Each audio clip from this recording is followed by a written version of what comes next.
happened 1 minute, so the screensaver has been turned off. Yo, what's up, chat?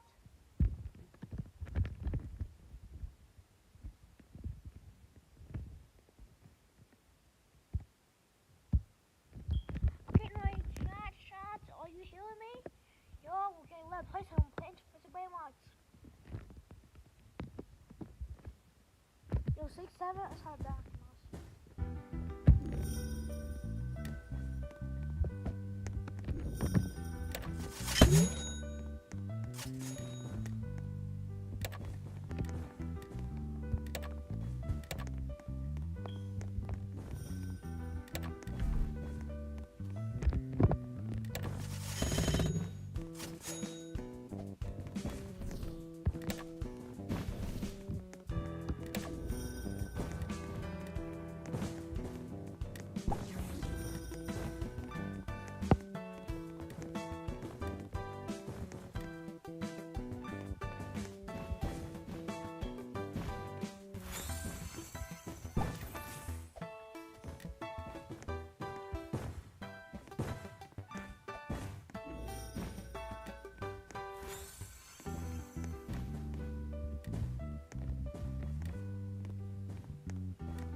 Yo,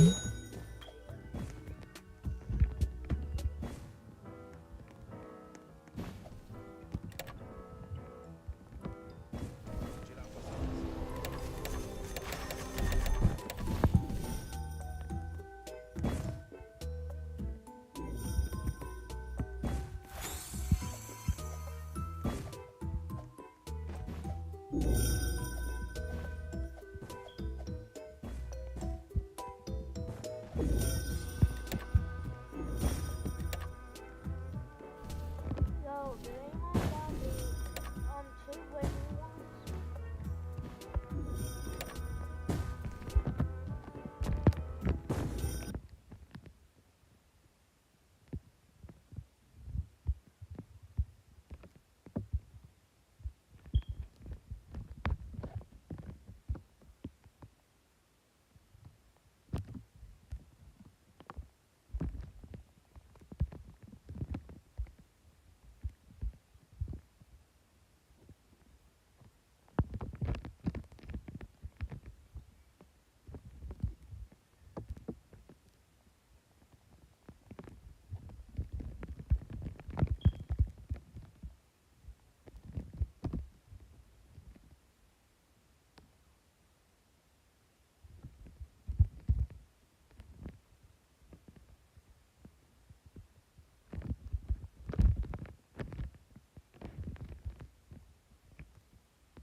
Getting stuff with you.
So Roblox is down right now. So I was just playing Roblox and it disconnected me from the game. I can't play Roblox. What am I gonna do? I guess I have to go outside and touch grass now. Let's eat some grass. Good. Okay, it happened 1 minute, so the screensaver has been turned off.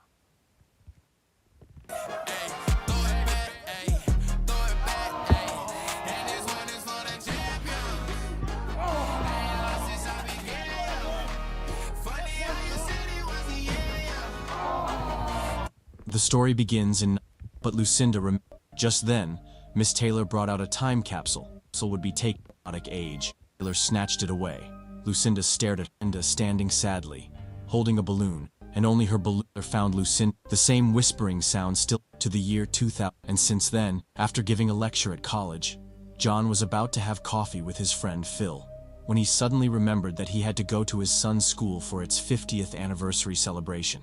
He immediately rushed to Caleb's school. It turned out that this was the same elementary school where the time capsule had been buried 50 years earlier. Today, the capsule was being dug out, much to the excitement of all the children and teachers. Miss Taylor, now an old woman, was invited as the chief guest. After her speech, the time capsule was opened, and envelopes containing the children's drawings were distributed among the students. Coincidentally, Caleb received the envelope that once belonged to Lucinda. When he opened it, he found a list of numbers written by her.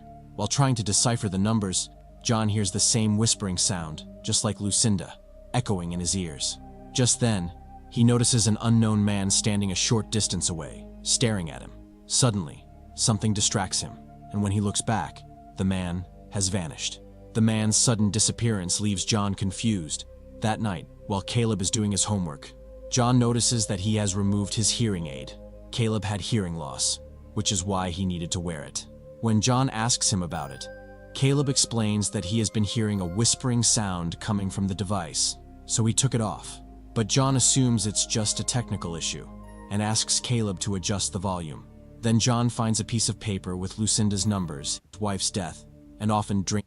November 9th, 2001, with the number 2996 written beside it. The date feels familiar. When John searches it on the internet, he realizes it refers to the 9/11 terrorist attack on the Twin Towers in New York City, where 2,996 people were killed. John is stunned.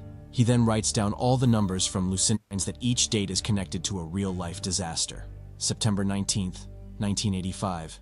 A massive earthquake in Mexico City killed 10,153 people. April 19th, 1995. The Oklahoma City bombing killed 168 people. December 26th, 2004. The Indian Ocean tsunami killed 229,866 people. In this way, Lucinda had listed the dates of all major disasters and locked in a time and tells him about Lucinda, but Phil dismisses. He also advises, and later onto the gym door, clawing at it like and asks if this. Now, he returns home. One of the men silently gives Caleb a stone. At that moment, John sees them from the window. Startled and afraid, he rushes outside, but by the time he reaches there, the men have already left. When asked, Caleb says he doesn't know who they were. He hands the stone to John. It looks like an ordinary stone. John keeps it but warns Caleb to stay away from strangers and sends him back inside the house. Continuing his investigation into Lucinda, John searches online to find out how she died. He discovers a photo of Lucinda. She had been married but died from a medicine overdose. John is reading about her carefully when his sister, Grace, suddenly comes up behind him. She tells him that their parents want to reunite with him. But John begins caused by an accident while waiting. 1.20. When he compares these numbers with Lucinda's paper, they match exactly. John realizes the shocking truth. The extra numbers on the paper are not random, but the coordinates of the accident locations. According to the paper, today's disaster was supposed to happen exactly where John is now. He is stunned. Immediately, he gets out of his car to investigate. Up ahead, he sees that an oil tanker has crashed. However, a policeman tells him that no one has been killed. The officer is about to tell John to return to his car when suddenly, his expression changes to fear. He runs away in panic. John quickly turns around, and the sight freezes him in shock. A passenger plane crashes and slams into the ground nearby. In the next moment, John rushes toward the wreckage. Risking his life, he tries to pull out passengers trapped inside. The screams of the people and the horrifying sight of bodies burning in flames shatter his heart. Soon, a rescue team arrives, takes control of the situation, and pulls John away to safety. Later, when John reaches home, he sees Grace has already picked up. When magnetic changes trigger a massive explosion on the sun's surface, it releases a huge amount. Solar flare caused a malfunction in the meanwhile, but suddenly appeared in his room. Caleb woke up to the sound, terrified. Caleb began, but when he looked out the window, he noticed a strange. When he arrived there, he saw Lucinda's daughter, Diana, along with her granddaughter, Abby. John followed them to a museum. Inside, he asked Caleb.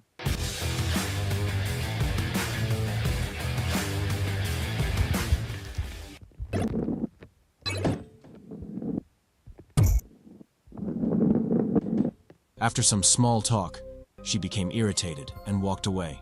John called after her, saying that according to Lucinda's paper, 170 people would die tomorrow in New York City, and 3 days later, on October 19th, another 33 people would die. He asked her to help him solve this mystery, but Diana refused to stay another moment and left with Abby. Even so, John refused to give up. Back at home, he immediately called the FBI, gave them the location, and urged them to secure the area. The next day, John left Caleb at his sister Grace's house. After a brief argument with a policewoman, John entered the subway to search for the suspect. Soon he spotted a man with something bulky hidden under his clothes. The moment he noticed John, the man ran. Convinced he was a terrorist, John gave chase, and the police quickly followed. Eventually the man boarded a train, but was stopped at a checkpoint where the police ordered him to raise his hands. As he did, a bundle of DVDs fell out from his clothes. He wasn't a terrorist at all, just a thief. John was left confused. If not a bombing, then what disaster could kill 170 people here? Before he could think further, a high-speed train approaching from the opposite track derailed due to a technical fault. It slammed into another train in front of it, causing a catastrophic collision. The horrific crash killed many people, exactly as Lucinda's paper had predicted. John narrowly escaped with his life. Shaken and devastated, John returned home, only to find Diana already waiting there with Abby. She explained that in their previous meeting, John had told her about the date October 19th. Her mother had once prophesied that Diana would die on that date, and for years she had feared it. After witnessing the train disaster, Diana was now convinced her mother truly had the ability to see the future. She told John that she was certain she would die in the coming accident on October 19th, and because of that, she wanted to stand by him. Together, John and Diana headed to a deserted house, Lucinda's old home. After arriving, they left Caleb and Abby in the car and went inside. Diana looked again at Lucinda's paper and noticed the last number, 33. But then she remembered that her daughter often wrote the capital letter E backwards, making it look like the number 3. Perhaps Lucinda had also written E backwards. If so, then the last message wasn't 33, but EE. But what did EE mean? Hoping to find answers, they searched the house. Diana told John that her father had always thought Lucinda was insane, so he had taken Diana and left. Lucinda used to say she came to this house for a purpose and needed to prepare for something, but Diana never understood what she meant. Then John's eyes fell on a painting. It showed God sending a message to his prophet through written letters. He searched the room but found nothing except a Bible. The room was filled with several such stones scattered across the floor. John then looked under the bed and noticed something scratched beneath it. When he lifted the bed, he was shocked to see words carved deeply into the wood with Lucinda's nails. They read, "Everyone else." John now understands the true meaning of the double E. It stands for everyone else, meaning everyone in the world. Meanwhile, Caleb and Abby begin hearing whispers. When Caleb looks outside the car, he sees some frightening strangers approaching them. They call out to Abby, asking her to come with them. Abby falls under their influence and opens the car door. However, before the strangers can take Abby and Caleb, Caleb quickly blares the car horn. Hearing the noise, John and Diana rush toward the car in fear. But by then, the strangers have already fled. When John and Diana reach the car, Caleb and Abby tell them that the strangers had come after them again. Then John notices one of the men hiding in the bushes. He tells them to lock the car doors and runs after the man with his gun. The stranger, who had been whispering, stands still, completely unbothered. John points the gun at him and demands to know why they are chasing Caleb and Abby. The man doesn't answer, but the next moment he opens his mouth, and instead of words, a blinding light shines out, dazzling John for a few moments. When John regains his sight, the man is gone. John then takes everyone back home. The next morning, when John goes to call Abby for breakfast, he finds her coloring a picture. Shockingly, it's the same painting John had seen at Lucinda's house, the one that depicts the Day of Judgment, as mentioned in the Bible. The drawing shows a blazing sun, and John realizes that the next disaster must be related to the sun. John immediately takes everyone to the MIT observatory.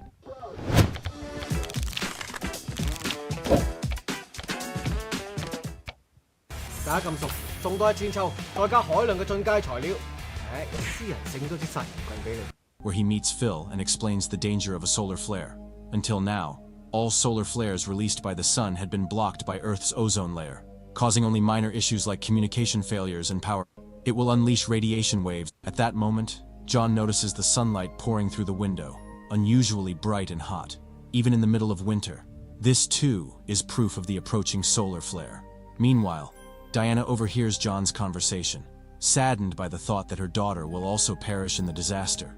They return home, and John quickly tells everyone to pack their belongings. Hearing this, Caleb goes to his room, but soon he hears the same whispering voices again. He loses control and begins writing numbers on a piece of paper, just like Lucinda used to. When John enters the room, he sees Caleb scribbling numbers and immediately snatches the paper and pen from him. But Caleb doesn't stop. He begins scratching numbers into the table with his nails. John shakes him to bring him back to his senses. When John looks at the numbers etched on the table, he remembers Miss Taylor's story. How 50 years ago, Lucinda had carved similar numbers onto the school's gym door. A spark of hope lights up in John's mind. He thinks Lucinda must have written the location of a safe place there. So instead of going to the cave with Diana and the children, John heads straight to the school. Inside the school, he removes the old gym door and brings it home. However, years of paint have nearly erased the numbers. John scrapes the surface of the door and at last manages to uncover the faded numbers. But by then, Diana loses patience. She takes Caleb and Abby and leaves for the cave without John. John rushes after her, but she is already far ahead. To make matters worse, Diana's phone has no signal, so she can't even share her location with him. Meanwhile, when Diana stops at a gas station to refuel, an emergency broadcast plays on TV. The president warns the citizens about the incoming solar flare and advises everyone to take shelter underground. Panic quickly spreads across the entire country. Meanwhile, Caleb calls John from a public phone booth. Diana arrives and sends him back to the car. She tells John their location and urges him to come quickly so they can head to the cave door, and he has a stone on top of the phone booth. But while chasing at full speed, she collides with a truck and is severely injured. Meanwhile, John arrives at the gas station and searches for Diana's car. After asking around, he reaches the accident site and finds Diana fighting for her life in an ambulance. The doctors try desperately to save her, but she dies there. A nurse informs John that Diana passed away on October 19th at exactly 12 o'clock midnight. Lucinda's prophecy about her daughter had... John grabs his pistol and heads straight to Lucinda's house. When he arrives, he sees tire marks leading into the bushes. Following them, John discovers piles of the same strange stones scattered there. As he moves further, John comes across one of the strangers standing silently. He points his gun at him and demands to know where the children are. Just then, Caleb and Abby appear, holding a rabbit. They tell John that the people who took them aren't bad. They only want to save them from the solar flare. Suddenly, a glowing light appears in the sky, and from it, an alien ship descends to Earth. John is stunned as he realizes that the strangers are actually aliens who had disguised themselves in human form. These aliens had already known about Earth's destruction, which is why they came to save living beings. They had chosen Caleb and Abby to carry humanity forward on a new planet. Caleb begs John to come with them on the alien ship, but one of the aliens stops him and whispers that only those who can hear their voices can travel with them. Hearing this, Caleb becomes emotional. With a heavy heart, John explains to his son that the aliens have chosen him for a greater purpose, to start a new life for humanity. He tells Caleb it is something to be proud of. John then gives him a locket as a keepsake, containing a photo of John and his wife. After this, John lovingly hands Caleb and Abby over to the aliens. The aliens then reveal their true forms and take the children, along with many other earthly creatures, onto their ship. The next morning, Doomsday arrives. John goes to his parents and sister to spend his final moments with them. Soon, a massive solar flare erupts from the sun, burning and destroying the Earth completely. John perishes along with the planet.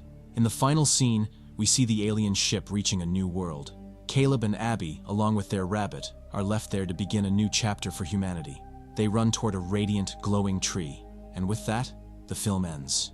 Friends, if you liked this video and got lost in the story while watching, please subscribe to support us, so we can keep bringing you more videos like this.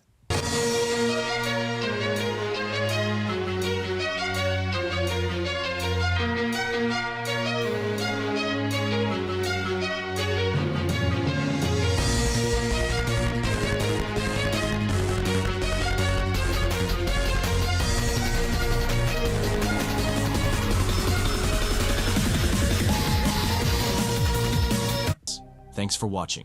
Whoever just stole Jackson's 6-7 and then blocked us, you should be ashamed of yourself.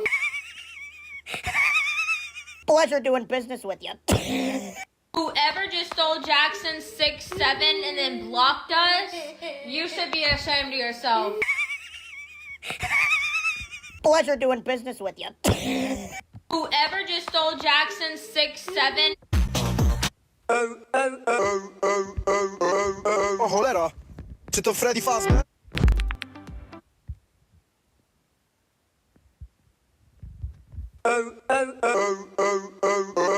O cholera! Czy to Freddy Fazbear? Fazbear? Fazbear?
life and dirty and bar.